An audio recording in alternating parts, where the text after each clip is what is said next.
Dispatch, this is Doyle, Unit 17. I've located the campsite. 5 tents, all empty. Fire's out, but the embers are still warm. Judging by the burn pattern, they left about 5 hours ago. Everything looks like they planned to come back. Sleeping bags unrolled, packs open, food still hanging between the trees. No signs of struggle. I've got clear footprints heading east, towards sector E-24. That's deep country. I've never gone that far before. I'll follow the trail and check in when I'm back in range. Over. He didn't know that patrol would be his last.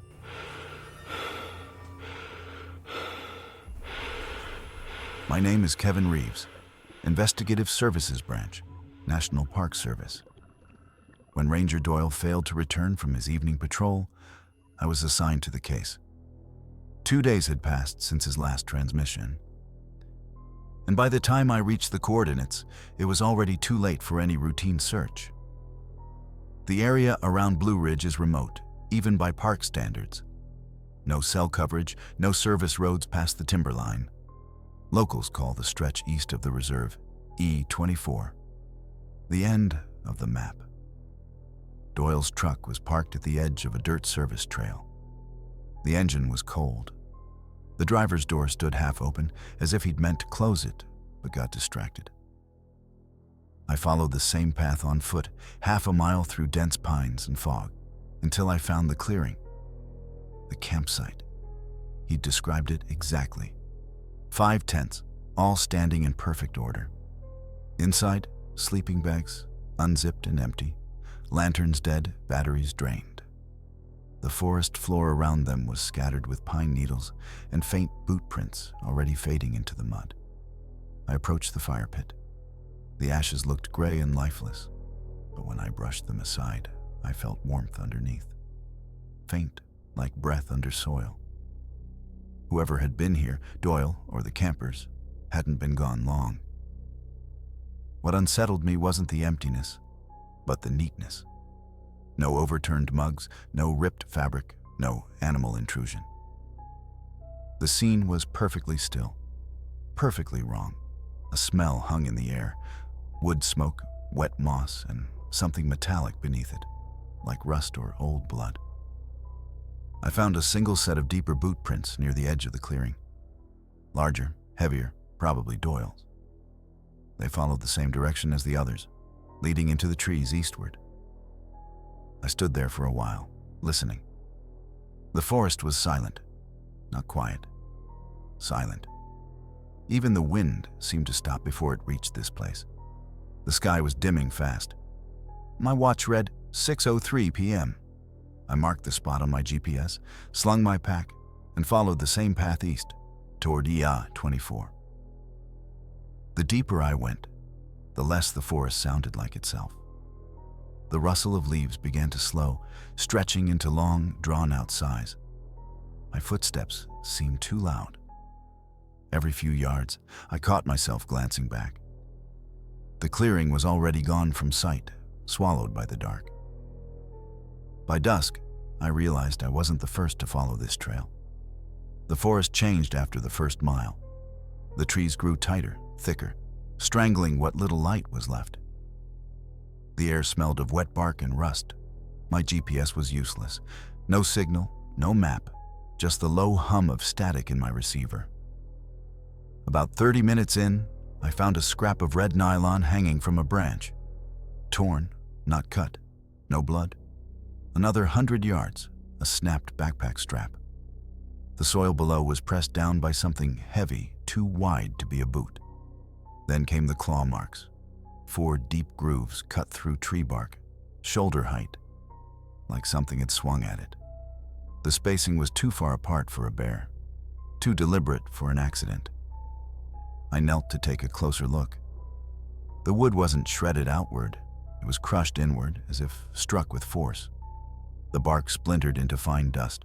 That's when I saw it, half buried under the leaves just beside the roots. A black recorder. I wiped the dirt from its casing.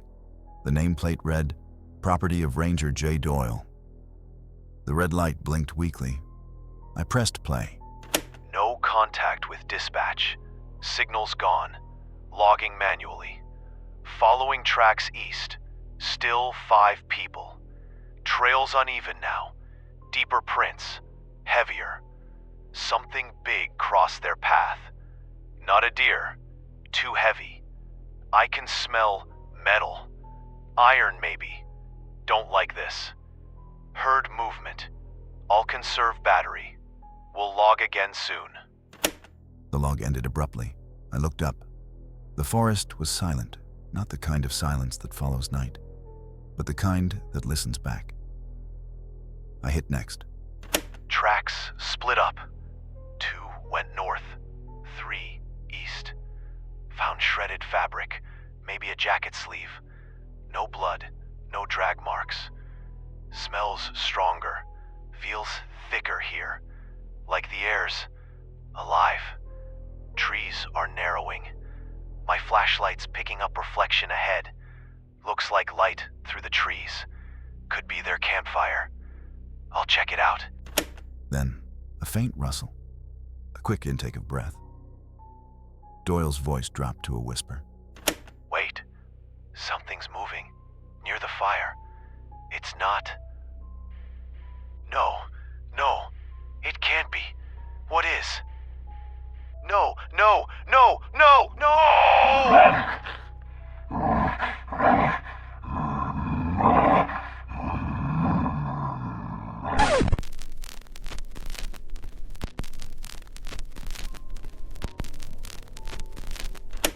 The tape ended in a burst of static. For several seconds, I just stood there, the recorder buzzing in my gloved hand. The last echo of his scream seemed to hang in the trees. When it faded, the forest went dead again. No insects, no wind, just that heavy, waiting silence. I lifted my eyes back to the tree beside me, the one with the claw marks. A chill ran across my skin, and I realized with absolute certainty that I was standing in the same place where Doyle made his final recording. The light was fading fast. I stood there for a long time, staring at the tree where I'd found Doyle's recorder, trying to convince myself to turn back. But I couldn't. I needed to know what happened to him. The forest seemed to press in the deeper I went. My flashlight barely reached 10 feet ahead. Everything beyond was swallowed in shifting black. Branches snapped somewhere far behind me, but when I turned, there was nothing, only fog curling between the trunks. A few minutes later, I found another piece of fabric caught on a thorn bush. Same color, same material as Doyle's uniform. Then a torn strap. Then the imprint of a boot half buried in the mud. He'd been here. The trail led downhill into a small hollow thick with fallen branches and moss. That's where I saw it, a shape on the ground, half covered by leaves and dirt. I moved closer, every step slower than the last. The beam of my light caught a badge. J. Doyle, U.S. Park Ranger. Around it, scraps of a torn shirt, a cracked radio, a dented flashlight, the frame of a backpack twisted into the soil. The earth was scarred, clawed, gouged deep, as if something had torn through it. I crouched, my throat tightening. There was no body? Not really. Just what was left of a uniform and a long smear in the mud leading toward the trees. For a moment, I couldn't breathe. The air here was colder, thicker, like it hadn't been disturbed since that night. A sound broke through it, low, slow, almost like breathing. It came from ahead, deep within the trees. I raised my light. Between the trunks, 2 red points shimmered faintly in the dark, small, still, then brighter, pulsing like coals fanned by invisible wind. My heart started pounding. They didn't blink, didn't move, just hovered there watching. I took 1 step back, the beam shaking. The red points widened slightly, moving apart, higher, as if something large had lifted its head. Then it stepped forward. A shape, blacker than the darkness behind it, broad shoulders, the glint of coarse fur slick with moisture. The light caught its outline, the curve of a muzzle, steam rising from its breath. A wolf. Massive. Too massive. It stood motionless for a second, head low, eyes burning like embers in the fog. Then, one sound. A deep growl that rolled through the trees and into my chest. I stumbled back, nearly tripping over a root. My light flickered. The thing tensed, muscles shifting beneath its dark coat. A blur of motion, one, impossibly fast, and the beam caught nothing but mist. The sound that followed was not a growl. It was the air itself, breaking. And then, silence.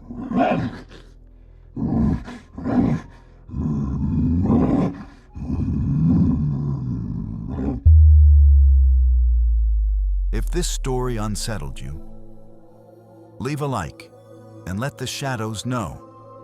Subscribe for more tales you shouldn't hear after dark.